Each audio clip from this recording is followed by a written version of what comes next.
Koffi Olomide, mwanamuziki maarufu kutoka Jamhuri ya Kidemokrasia ya Kongo, anamiliki mali kadhaa za thamani katika maeneo mbalimbali.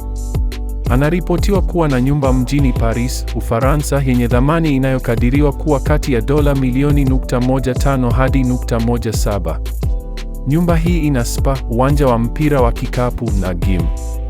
Jamhuri ya Kidemokrasia ya Kongo anamiliki nyumba ya kifahari katika eneo la Mont Fleury, Kinshasa yenye thamani inayokadiriwa kuwa dola milioni 1.5 na inaonyesha mafanikio yake katika tasnia ya muziki na uwekezaji wa mali isiyohamishika.